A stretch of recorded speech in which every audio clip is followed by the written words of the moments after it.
What is going on, everyone? Good morning. Welcome. Thank you so much for joining me today. Look, we got some big news to talk about. The Philadelphia Eagles made a splash. Howie Roseman with the big bomb to start off this free agency. And this is no joke. You get Reddick, a guy in the last 2 years, who was in top 5 in sacks, knowing that there was so much lack of production in that area. The Eagles could not make any quarterback feel uncomfortable. They had no idea how to. So much time in the pocket, so much ability to stand there and read the field, scan through all the progressions to see which wide receiver or tight end or running back that they were going to hit during that play. And it was ridiculous because here in Philly, we are accustomed to seeing dominant line play on both sides of the football. And when you couldn't get any sort of traction with your defensive front, you understood that Howie Roseman was going to improve that and make it better. And we all anticipated at some point it would happen in the draft. And I still believe they should make that a focus for this offseason, where they still target a player, a young, fresh player. So now you get Fletcher Cox, you got Javon Hargrave, you got Josh Sweat, you got Brandon Graham coming back from injury, you got Reddick, and now you can impact the line even more by grabbing someone who's got some fresh legs, a hungry cat that you just draft, and then you could attack the quarterbacks. And even if you're not necessarily getting all the way home, there's a big deal with just having that understanding when you are taking the snap that they have the ability to. Let's use another team for an example. They just won the Super Bowl, but just so you can put it in perspective of what I'm kind of visualizing here. Let's say Aaron Donald doesn't get home. Okay, let's say the Rams' Von Miller doesn't get home. But when you're taking that snap and you're Joe Burrow, even though you have the worst offensive line I've ever seen, it doesn't matter. I'm just saying in general, when you see that on the other side, even if that play doesn't get home, it's in the quarterback's mind.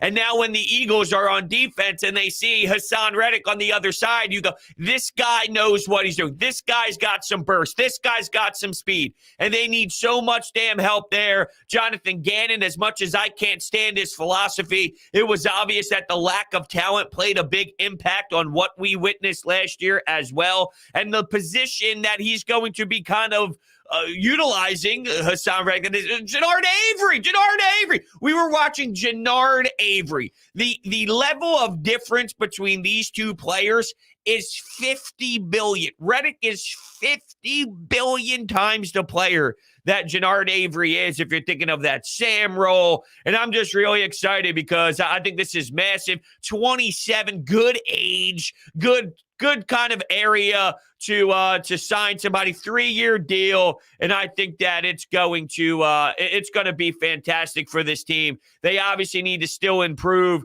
I got a text message yesterday from someone who's very close and very inside the situation, if you will, and it was be on the lookout because Juju is a name. Marcus Williams is a name. And then on top of that, you have Haason Reddick. That is a name. And be prepared because something is going to happen soon. Something will happen quickly. And then within a couple hours, I saw the news. Boom, it popped up on my feed. And I just think that this is a great start. There's still a lot to go. And there's still a lot of things to change. And I know the quarterback position is the obvious and the number one hot topic. And when you look around, the fact that Pittsburgh's trying to snag up a Mitch Trubisky, the Colts are shipping Carson Wentz out of town, and maybe their best option is a Jimmy Garoppolo. When you see where the quarterback market is now, on top of these draft picks that no one's really seemed to be having those googly eyes for, it just might be a poor timing situation for the Eagles, which is you're going to have to rock another year of Jalen Hurts, even though they know long-term that that's not going to be what fulfills them. Jalen Hurts is not going to be the answer long-term, and that's as obvious as it can get. But when you look at the current market, what do you want them to do? Just waste a pick? Just waste draft picks? Because in theory, if Jalen Hurts on a scale of 1 to 10 is a 6, and then there's a quarterback in the draft that's 6.25, but because that 0.25 is better than Jalen Hurts, you feel obligated to take it because it's technically better. Well, that would be foolish. That would be wasting your assets. You got to manage this the right way. And deep down, if I'm being honest, do I believe that Howie Roseman and Jeffrey Lurie are satisfied with Jalen Hurts?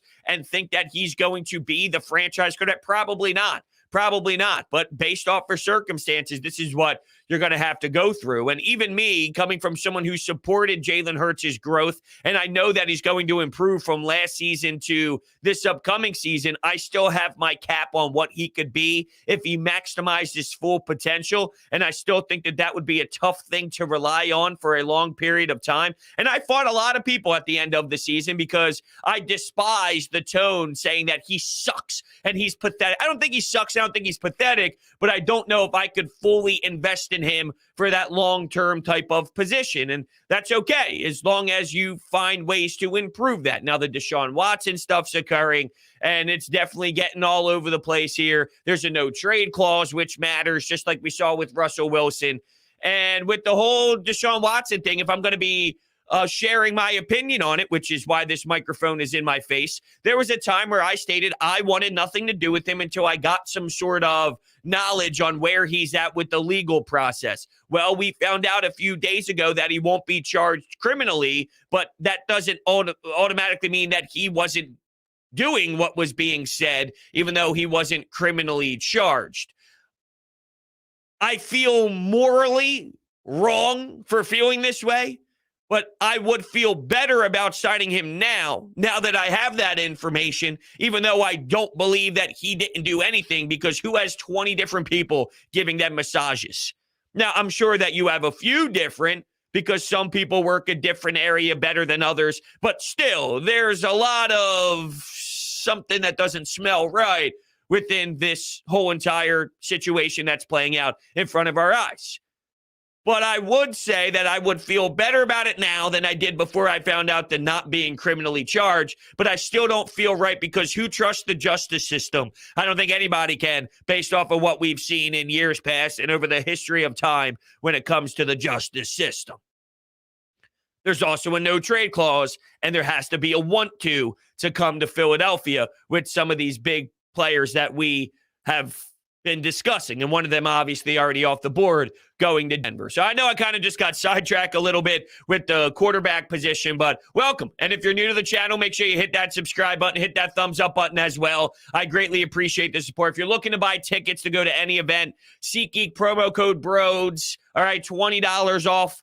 It's a no-brainer. You get those fees eliminated right from the jump. Promo code BROADS, SeatGeek's checkout page. There's so many fantastic prices going on right now. And then TikTok at Broads Media. Make sure you hit the follow button. And all around, you start to see all these noise surfacing the league. I will criticize Howie here with that DJ deal to the Lions. 1 year. That was a reasonable situation for the Eagles to maybe try and get that veteran help. Now, maybe it's Juju, and I would be okay with Juju as well. You need to get somebody who can help out Devontae Smith, and you need someone to just improve this offense as a whole, a professional receiver that can do some damage. You had a lot of young guys in the past, and you've been relying on some guys with not a ton of experience. It's time to change that. And whether it's Juju, who needs to prove himself after last year, I think he has a nice track record that would be worthy of taking an opportunity to do so. DJ was a name that just came off the board on a reasonable price. But that's the problem. I just mentioned price. You see what Jacksonville is doing with Doug Peterson. They're throwing money around like they have an unlimited amount, with Kirk getting a massive deal. There's a reason why the Eagles were doing what they were doing with the Atlanta Falcons to try and snag a Calvin Ridley, because these give me 1 second here. I forgot to change my settings for the phone calls. The wide receiver price tags are just going to go through the roof. And it's a big, big, big position right now.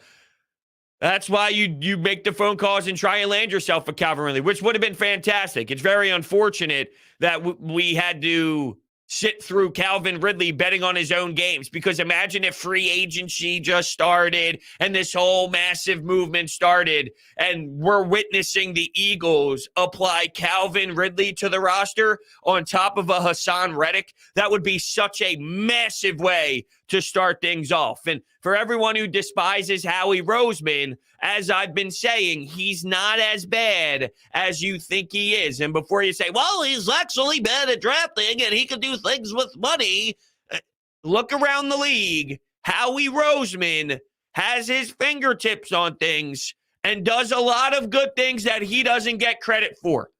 I really haven't heard any sort of reaction towards Howie for bringing this guy in. Why? Why not?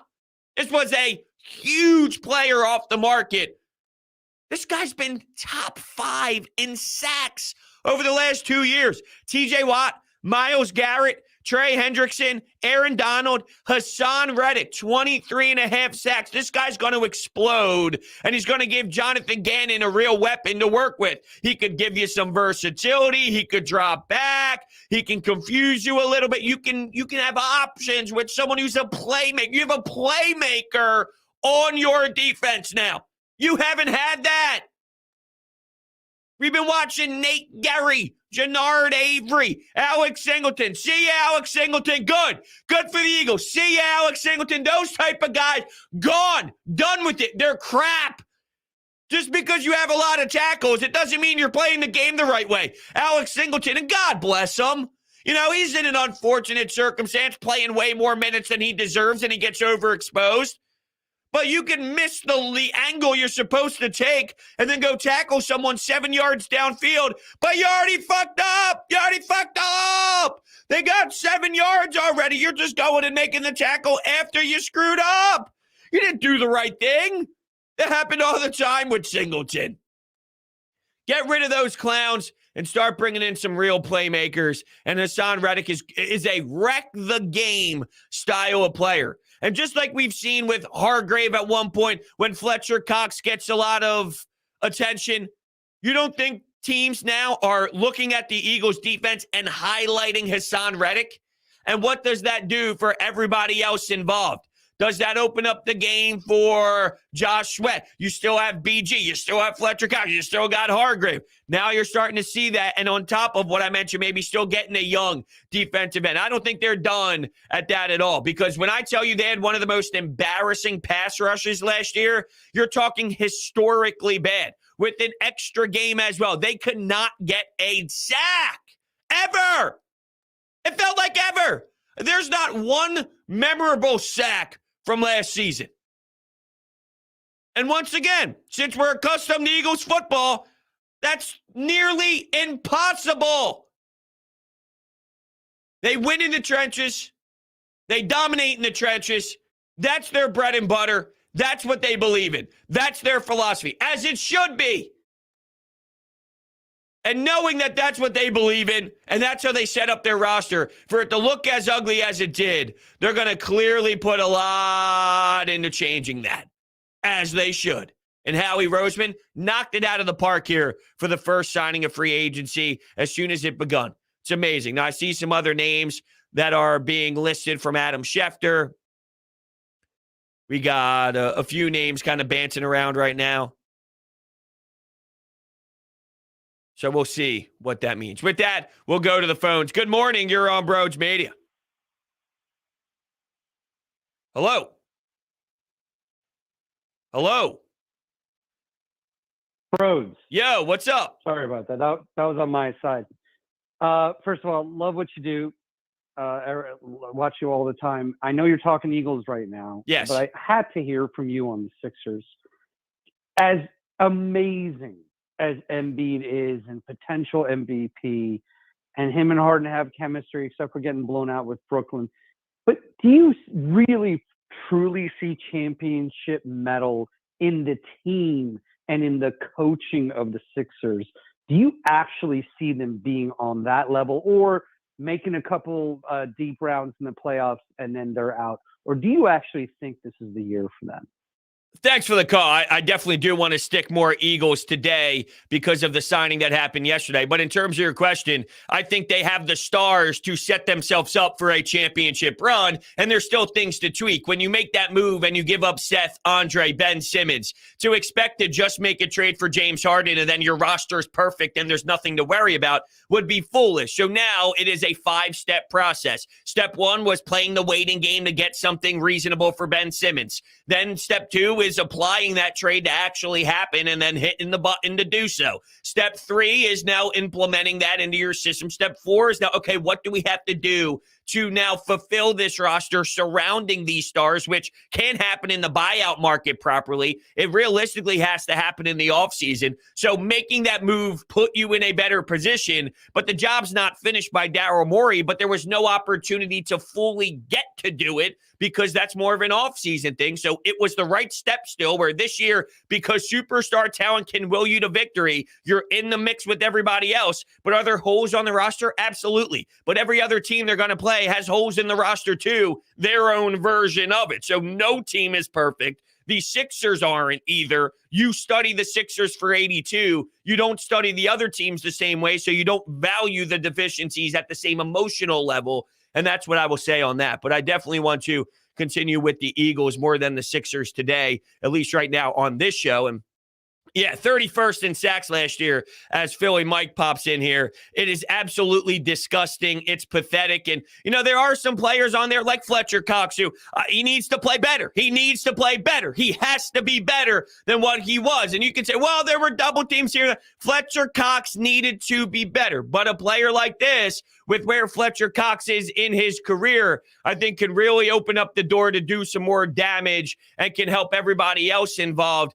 as well. I mean, there was a time where Fletch was the guy that everybody focused on intensely, and then that changed the way that other players were able to get home. Now, with where Fletcher is, he's still a dog and he's still a force. Doesn't have the same step, doesn't have the same jump that he once did when he was a fresher young lad, if you will, in that mid-20 area. But that's what Haason brings. He is 27. He's got that fresh meat on the bone. He's got that little youth. He's a good, not just full-on youth. I mean, he's not 22, 23, but he's got a good, respected age for where I think that you can really thrive and be a needle mover. That's the level of signing that this is. And also, I think there's a lot to be said about the character. I think there's a lot to be said about who he is as a person and the way that he handles himself. Veteran leadership in that room too, which is massive. You can never have too much of that. A good personality, a fantastic story, being from the area, South Jersey. Now, there's times where homecomings could be a little bit hard and be difficult, and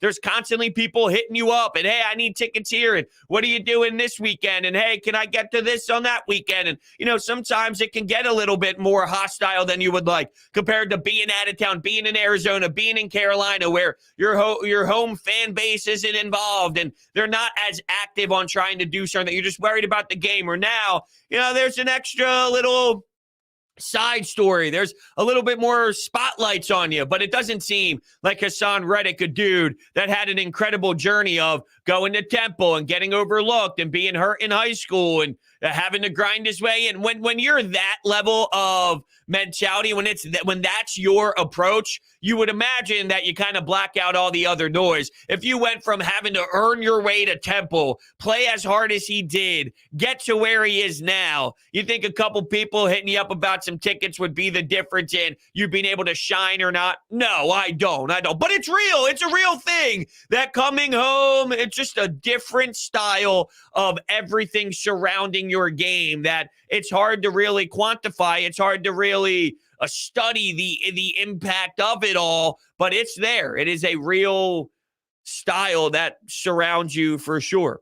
Before we keep going, I do need to tell you about WinView. WinView is the nation's leading sports predictor, allowing you to compete in pregame or live contests against other people, not the house. Answer questions about each game before it begins, or you could even play in quarter-long contests while watching the game to take your viewing experience to the next level.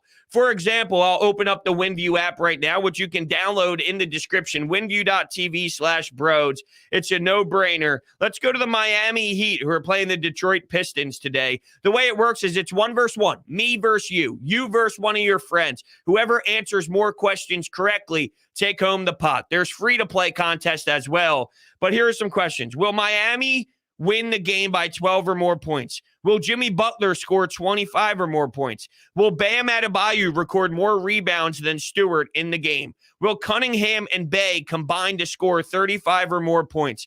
Will Kyle Lowry lead the game in assists? Will Detroit record more blocks than Miami? These are the type of questions that you get. And if you answer more correctly, you win the pot. It's a no-brainer. Check it out. winview.tv/broads. The link is down below in the description. Oh, the Jags just released Miles Jack. Yes, they did.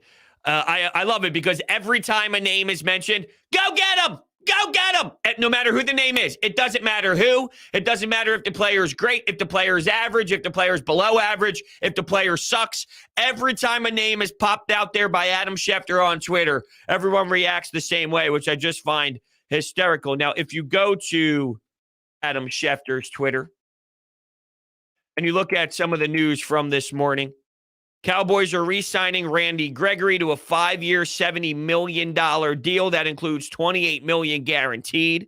Titans are releasing cornerback Janoris Jenkins. Safety Malik Hooker is staying in Dallas on a 2-year, $8 million deal. And then Miles Jack was released by the Jags. Those are the big news that happened this morning, and obviously we're going to keep our eyes out to see if anything else happens. But I'm excited because I have conflicting emotions. I'm excited because I think we're starting to get this new energy of players, new fresh guys, new players that are in a different part of their careers.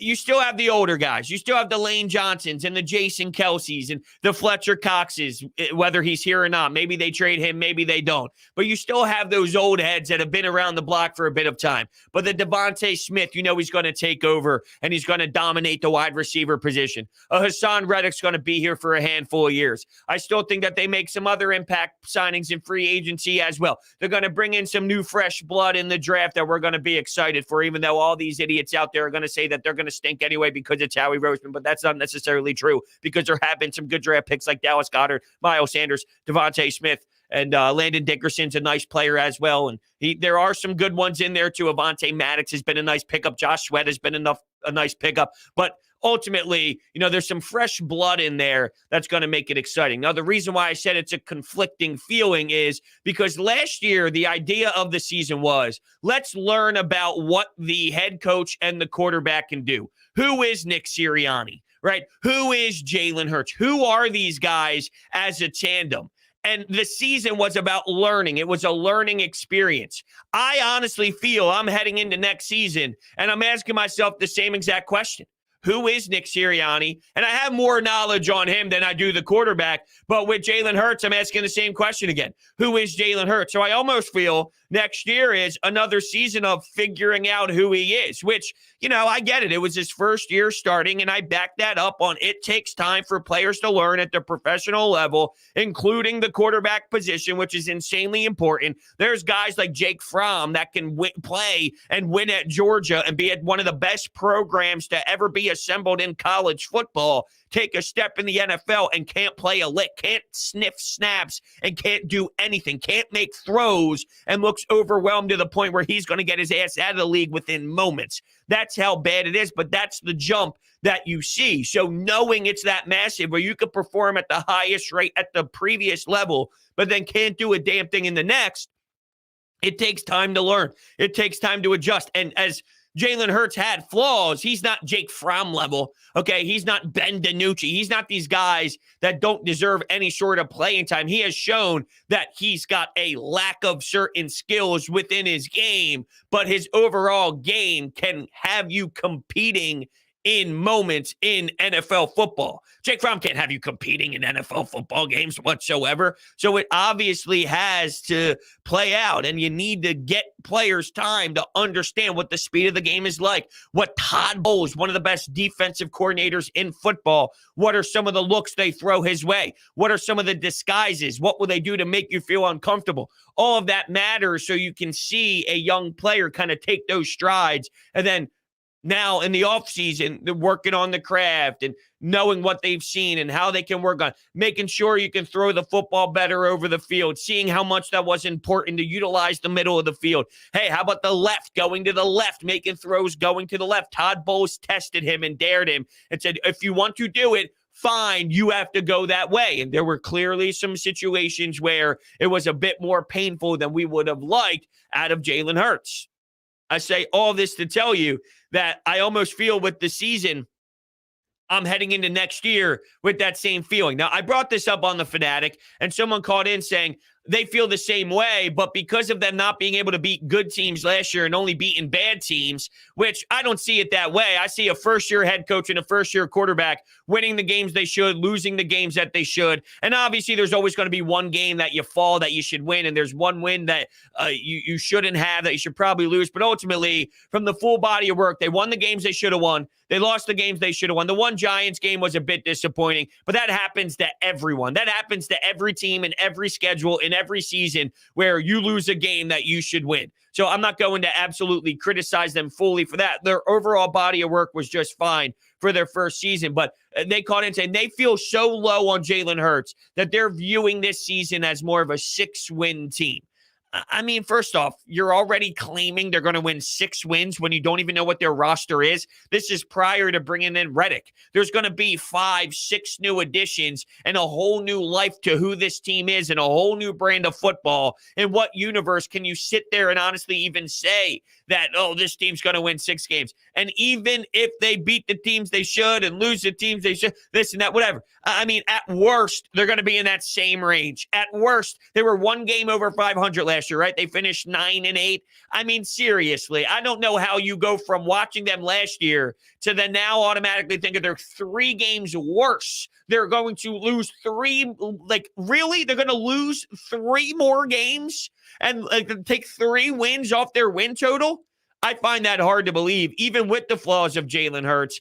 They're going to be a better overall team. They're going to be a more experienced coaching staff. You had all new coaches in every single damn position, basically. You had one of the youngest coaching staffs in all of football. You don't think Nick Sirianni has learned a ton about being on the sidelines with the headset on and making certain calls and the feel of the game and understanding the flow of everything? I mean, that also improves over time as well. I'm not telling you that if they run it back with Jalen Hurts, I think they're going to be world beaters by any means, but I'm not going to downplay what they did either and make it seem like it was a fluke and just a disaster and they just kind of got there by being fortunate. No, they earned that. They earned that. Jalen Hurts had big games. Jalen Hurts had a huge game against Denver, a big game on the road in Denver, which is a tough spot to win. They did have some good moments shown in there. They had that identity where they would run the ball. The Saints defense? No, I get it. It wasn't Drew Brees throwing the football on the other side to try and come back and fight back. But don't say that there was nothing about, and it was just fortunate for them. No, they earned that. They earned that. I'm not telling you I love the fact that I'm rolling into next year feeling the same way, because I'm not. I expected more. I expected better. And I think with the quarterback, you're still in that same range. I do. But 6 wins all of a sudden, how? My brain doesn't work that way. I don't know how Sean's brain works, though. Sean, what's up? My brain's not working real good at this point, but, we'll get by. Hey, as for yesterday's move, I got to give an A to Howie Roseman. I mean, I think it makes perfect sense. It fills a need.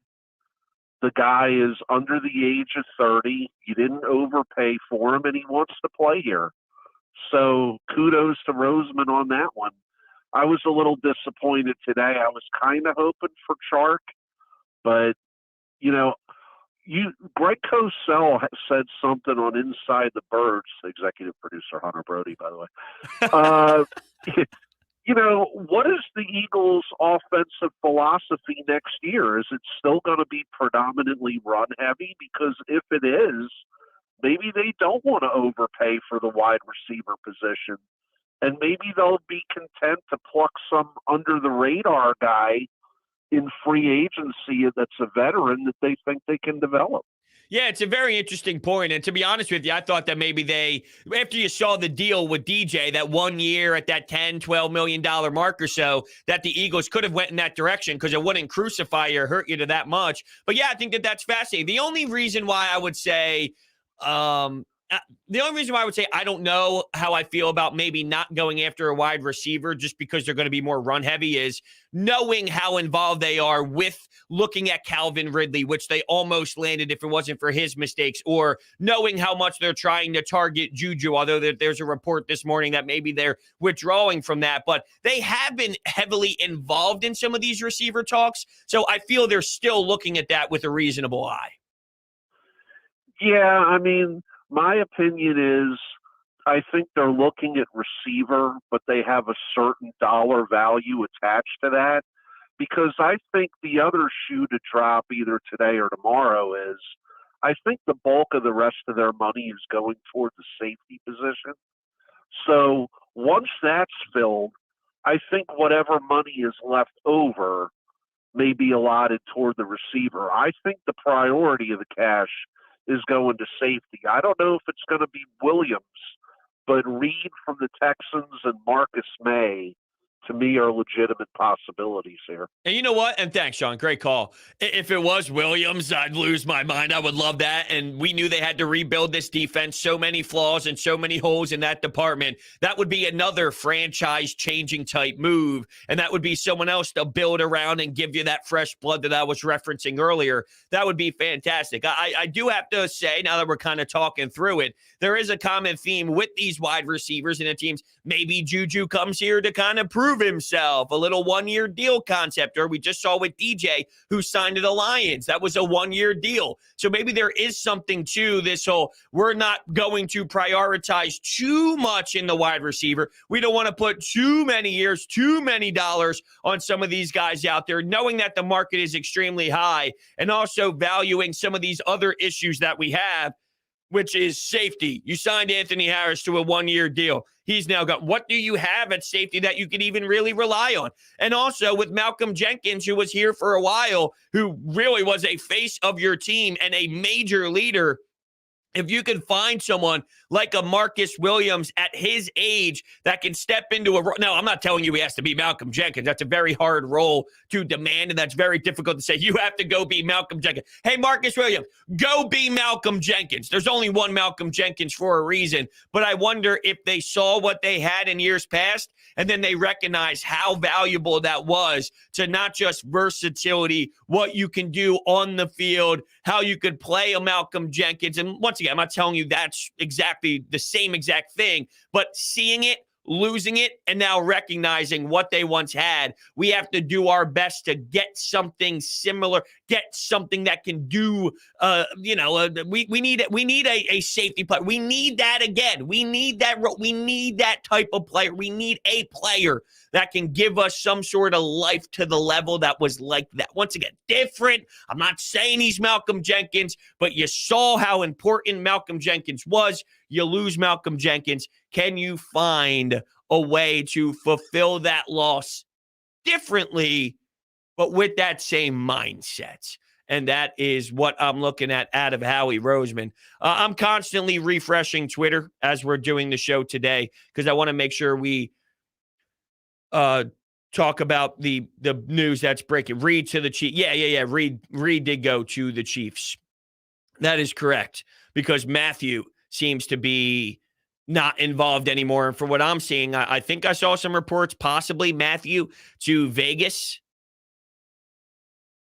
Probably something along those lines. Now, that was only one report that I saw. I'm sure that there might be a handful of different reports that are going to be out there. But it has been a wild couple of days, and it's going to continue to be all over the map. I mean, I can't keep up. You got baseball news, Yankees, you got the Minnesota Twins, you got the A's, you got the Braves. There's still a lot of big names being out there right now. You got Freddie Freeman. Is he going to the Blue Jays? Is he going to the Dodgers? Well, Matt Olson comes over. I mean, it's nonstop. And then you got all the action. Aaron Rodgers and his money being released. There's so much going on in all these sports. The Sixers, I'm trying to keep my head wrapped around it to the point where when this happens last night or yesterday afternoon, I'm going, okay, I got the Sixers show tonight. I'm going to try and space this stuff out. I'm at the point now where I'm trying to space out content to talk about the Eagles in the morning. Then you got the Sixers at 9. Then you got the Phillies at this time. And you got this at that time. It's like I can't even keep up. But it's a good problem to have. I'll tell you that for free. It's a lot better than when it's the middle of July. There's nothing on but the MLB All-Star game, and I'm breaking down the NL versus the AL and a fifth inning pitch on a 1-2 count that somehow Ronald Acuna Jr. took deep to left field, and I'm breaking down just a great play in the 7th. I love that. Don't get me wrong. It's one of my favorite things to do, and I'm starting to get real excited about some Philadelphia Phillies baseball, even though I don't see them being anything more than just a wild card team with the expanded playoffs now. But man, I'll tell you what. I'll tell you what. Give me a Kyle Schwarber. I want a Nick Castellanos as my number one. Not to get too sidetracked. I just see pictures of Zach Eflin throwing on the mound right now, though, with a bullpen session. I also saw Sir Anthony Dominguez throw as well. I can't do this. We got to stay on track. We need to stay on track.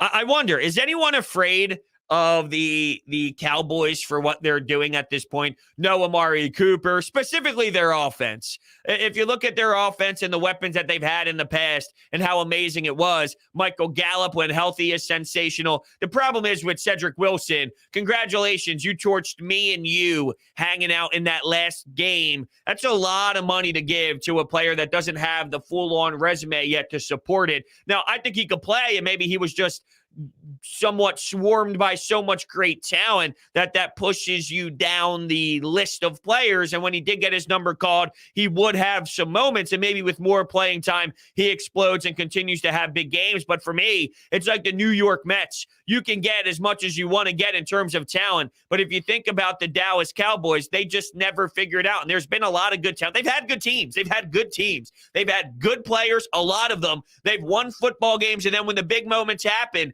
they just can't execute. Now, Mike McCarthy's a bum, and I think they hold him back. Jason Garrett was a bum, and I think that holds them back as well. You know, they had issues with their defense a few years ago. They fixed that a little bit. It got definitely better and, put themselves in a good position, and they still fail. So it's almost like no matter what they do, no matter who they add, no matter if they win the division or not, no matter if they win double-digit wins or whatever, they're never going to accomplish the goal. And keeping it within the within the NL East. I'm all in baseball right now. Looking at the NFC East, Washington loses one of their best players. They bring in Carson Wentz, who could be troublesome. One of the things I pointed out when Carson Wentz was traded, they have a good coach. They have Terry McLaurin. And keep in mind, good coach. Not great, not bad. They have a good coach. Above average coach, I'd say Ron Rivera is. Respected coach, especially in an organization that's a failure. It's good to have something like that, which is a voice that can be perceived well within guys in the locker room. But you brought up their defensive line. I did, because it's powerful and it's a lethal weapon. Now you're starting to pluck away at that. Doug Peterson spending some cash. Doug Peterson saying, go grab me anybody. It's going to be fun to see what he does down there with Trevor Lawrence for sure. All right, let's go back to the phones. Good morning. You're on Broads Media. What's up, Broads? Yeah, what's going on? I want to say that I really actually do like the Haason Reddick signing, and that's more than just, he's from Camden, he went to Temple, and he's coming home. I actually think it's a good fit, and because I don't really think the Eagles have had a pure pass rush specialist in a long time. Like Jason Babin, maybe, and his role is basically nothing but rush the passer and literally do nothing else. I think Haason Reddick could be a good fit for this team while being our number one pass rush specialist, and he can do other stuff too. Yeah, I'm interested to see how Jonathan Gannon is going to utilize him. And today's game is so much different than in years past, where now you see someone like Micah Parsons, right? And they had to by default because they didn't have any other options, but they threw him in a different position. And now he's like a massive player that can do 9 billion different things, but they didn't really know that at the time. They got forced into having to do it. I just wonder, with Haason Reddick, dropping him back and being versatile and utilizing him in ways when you disguise coverages. The game is played so differently now with these players, and because of how athletic they are, it's so bizarre to see how much of the field that they can really cover and the speed, the agility. I'm just fascinated to see what Gannon does. Now, obviously, his number one trait is going to be put pressure on the QB, get to him quickly, make him feel uncomfortable, but he can even do more, and that's what I can't wait. As much as I can't stand Gannon, there was a lot that I don't think he could do because of how poor the players were on the roster, where I think we will be pleasantly surprised with better talent what we're going to see. Yeah, I agree. I mean, you need talent. You need talent first and foremost. And Does this also mean that is there any chance of us re-signing Derek Barnett at this point because we essentially signed his replacement, all intents and purposes? Yeah, I don't think we'll be seeing Derek Barnett anymore. Appreciate the call. I don't think Derek Barnett is in the cards at this point. And what a disappointment. I mean, you look at his college career and you project him out to be able to do something reasonable in this league, and it just never really played out into fruition. Instead, you're getting dumb fouls, dumb penalties, 15-yard penalties, you name it. You could write that in. I have this notebook here that I write all my notes in, and I could basically, before an Eagles game begin, write down, okay, Eagles versus Giants. And then I'll put a bullet point, Derek Barnett, stupid penalty. And then I'll just fill in at what time that actually occurred. What time of the game did it happen? What was the score? What was the quarter? How much time was left in that said quarter? Because it was inevitable that that was going to break out. And it's like, all right, I'm so glad we don't have to deal with that anymore. I did hear Jason Kelce yesterday, by the way. I went back and you know how sometimes you get stuck going down a YouTube rabbit hole and you start on one thing, you end up on something else. That happened to me a little bit last night, but I fell into, it's not anything that crazy. It makes sense based off of my recommended watch, if you will. But NBC Sports Philadelphia and Jason Kelce yesterday, he was singing the national anthem at the Wells Fargo Center for the Sixers game, which was just amazing and incredible to see him standing there and do it at the half-court logo like that. I could never in a billion years. I don't have the vocal cords for that, okay? But he even got interviewed before, and he took some press conference questions and whatnot, and he was asked about, were you thinking about retirement? Were you not thinking about retirement? And he talked about how much fun it is to go to the complex right now. When you go to the NovaCare complex, it's fun. You're enjoying it. A lot of guys, the teammates, Nick Sirianni. Now, he did also state that his body and staying healthy and where he's at physically and mentally is a big portion on why he's deciding to come back. But that plays a role too. And, you know, I'm just always wondering, what is it like? How is it perceived for Nick Sirianni? We saw it one way in the beginning, and he looked out of touch. He looked out of whack. It looked very pom-pom, high school, rah-rah, more so than strategic and understanding of it all and just knowing how to handle professionals, which is a totally different beast. And it seems that right now he's got a good check on the pulse. Nick Sirianni has it.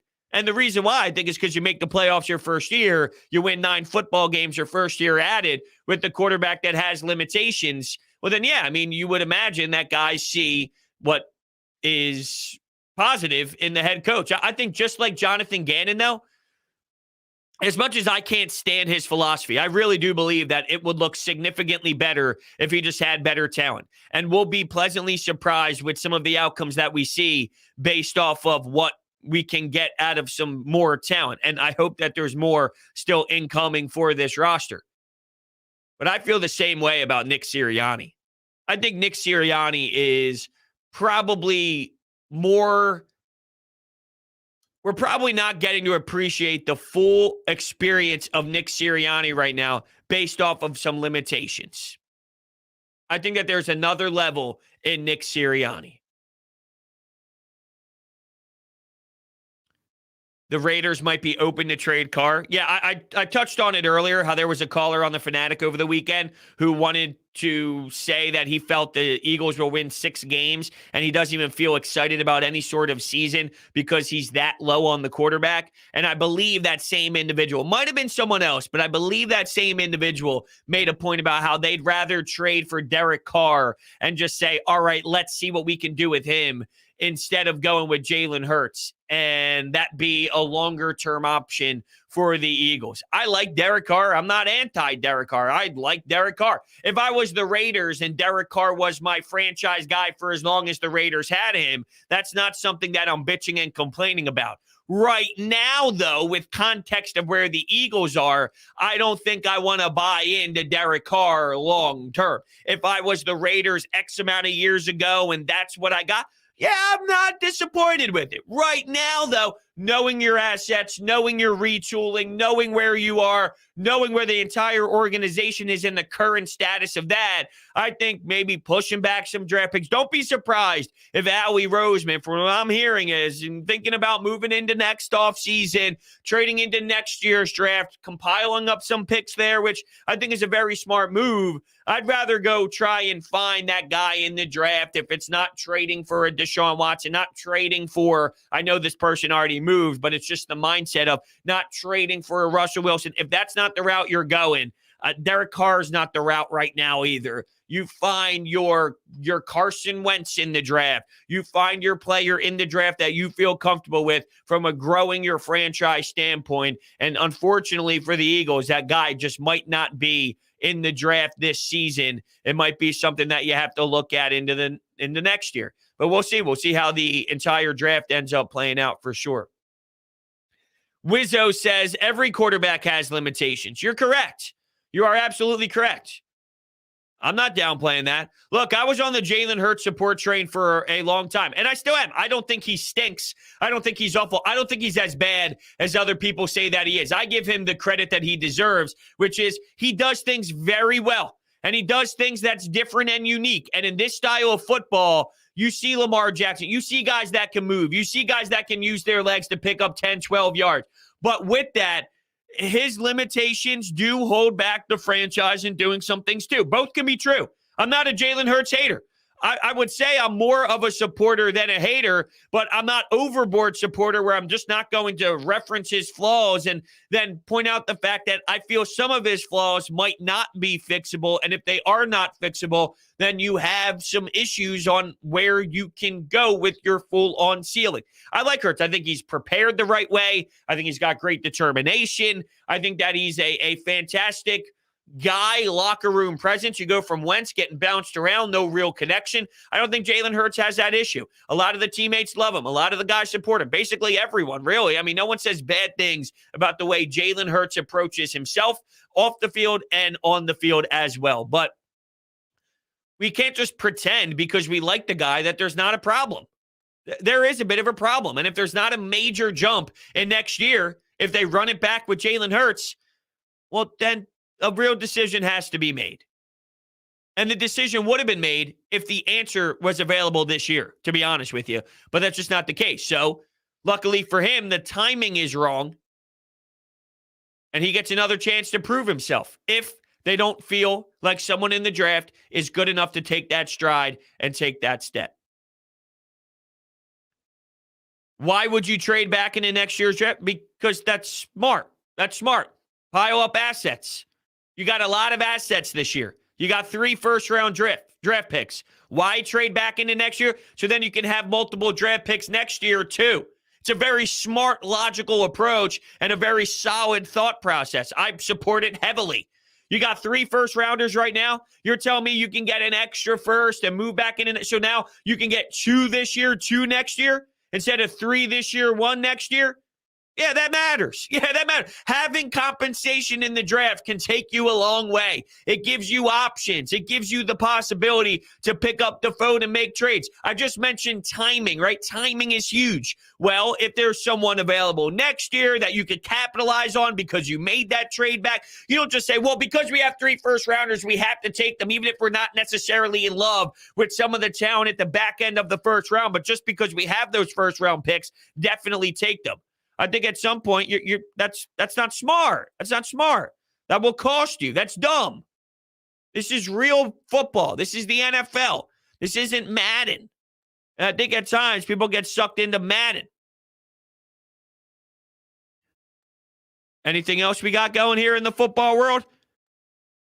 The Packers are tendering restricted free agent Allen Lazard at the 2nd round level. 1-year salary offer of just $4 million, okay? That's what the Packers are going to do. How about all that drama this offseason just for Aaron Rodgers to stay? Amazing. Amazing. The process chimes in and says Haasan Reddick can play both edge and also drop back and cover. Yes. Now, in his earlier stages, he struggled. In the earlier stages of his career, there were times that were not smooth for him, and they were playing him out of whack, playing him out of his comfort zone, and they didn't really know how to handle Haasan Reddick when it comes to playing the game. And it was definitely disappointing at times for sure. And then they realized, damn, this dude is going to make quarterbacks' nights a living hell or afternoons a living hell. And I think that it's possible to do that. You can show different coverages with him for sure, but there's no doubt that what makes him intriguing is the fact that the Eagles couldn't get pressure and couldn't get to the quarterback, and this guy absolutely explodes. So while you are right, there's some things that you can do to maybe confuse a quarterback and show him one thing, drop back, and then show him another thing and then pursue. So then you never know when he's lined up in that area. Well, which one is it going to be? Because the last snap he dropped back. This snap he went full force. So now whenever that's happening, I don't know. I don't know how to read this scenario, right? So now you start throwing all sorts of things in the brain of the QB on top of him trying to assess where he needs to go with the football and go through the progressions. That's the fear that we were lacking last year that we can now have for this upcoming season. But why you brought him in is pressure. Pressure. So that's going to be the main priority. That's going to be the focus, as it should be the focus. Eagles football, it's been a little bit on the back burner for me. Well, granted, you weren't able to legally tamper, of course, right? Now that started opening up. So that's why it's starting to become hotter news. But with the Sixers and the Phillies, the Eagles have kind of been tossed to the side. You know, one thing I heard about Fletcher Cox, I know his name has been brought up in reports as of late. One of the things that I mentioned was, what could Fletcher Cox, sorry, I got a text message and that threw me off. One of the hot topics as of late is, could the Eagles trade Fletcher Cox? Would they be willing to? And what I heard was, let's see if I can pull this up. Only makes sense to move him if you get a 3 or better. Will you get a 3 or better? I don't know. It's one of those situations for me where if you have him and he's surrounded by new guys that can give you a new life, then it might work out very well. At the same time, if it comes down to trading him for a draft pick, I could acknowledge that too.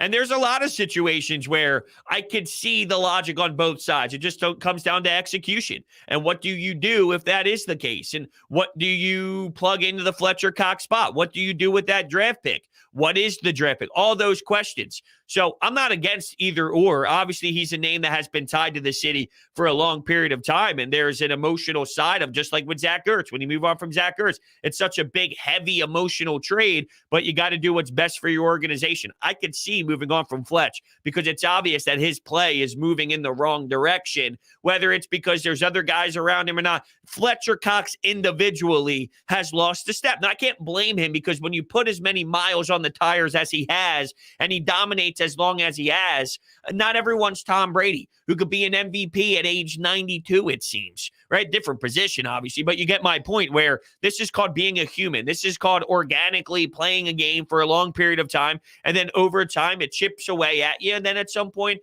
you become a lesser player of yourself, and that's where Fletcher Cox is now, but I still think that there's enough, and that can open up the door again as long as some other players are taking over what Fletcher Cox once was, which plays a different role in who Fletcher Cox is now, but that could go a long way for sure. But I'm open to both. I'm not anti at all. Hurts isn't perfect, but why does coaching get a pass? Coaching doesn't get a pass. I've criticized Nick Sirianni a lot of times this year. I think what you are, Wizzo, is just a insane Jalen Hurts supporter that is looking at pointing the finger at everybody else and then just not acknowledging the fact that there's an issue there. There's an issue there. Doesn't mean he can't get better. Doesn't mean he can't improve. Doesn't mean he might not have an opportunity this year to prove everybody wrong, because he might. And and a fortunate spot for him. It doesn't seem like his replacement is standing there this season for the Eagles to go pick up unless there's someone in the draft that they love way more or unless they do pull the trigger on a Deshaun Watson trade. But I don't think that that's a high percentage chance. So maybe he gets to prove everybody wrong. And I think that he can get better. And I think that he can improve in a lot of different areas, anticipating throws, leading his receivers more, throwing the ball and letting his receivers run into the ball, utilizing the middle of the field. You know, a lot of the problems last year was guys was open and he just didn't see the guy. So scanning the field. So people say, well, his accuracy on the deep ball, this and that. If he just made the throws that were available last year, we're having a different conversation. And they weren't necessarily just a ton of deep shots and throwing over the top on defenders nonstop. They were just middle of the field, Quez Watkins wide open. Devontae Smith toward the sidelines wide open. There were just plays there that he didn't make that weren't necessarily long shots. He just didn't see the throws. And then he would escape the pocket. He'd run out. But there were times where you saw improvement of him relying on his offensive line, which you should feel confident standing in that pocket when you have Jordan Mailata, Landon Dickerson, Jason Kelsey, and you get your Lane Johnson's other way. All of those guys should make you feel I can do this and I have the time necessary to complete these passes. It's more just about seeing the field. I think seeing the field is a number one thing, which is a fixable trait. If he fixes that but still has his arm talent restrictions, I still feel you could win football games with that. But you also have to acknowledge that there's a problem here. All right, let's go back to Adam Schefter. We're on Adam Schefter watch for sure. Looks like the Steelers are signing defensive lineman, 2-year deal, $5 million. Adams is going to the Steelers. It's hilarious that, and I don't blame them for doing it, but when Mitch Trubisky is what you're bringing in, you know it is a dark, dark times for the quarterback position. You know it's an ugly spot for QBs. But with that, we're going to shut things down here. I want to thank everybody so much for hanging out with me this morning, talking some Eagles. We'll see what the news is that's going to break throughout the day. I anticipate something happening. If it does, we'll talk later tonight and continue some conversation there. Obviously, it is all dependent, though, on what type of news we see throughout the day. So keep your eyes on the lookout. If you're new to the channel, do not forget, subscribe, hit that subscribe button. Thank you guys so much, and I will see you next time.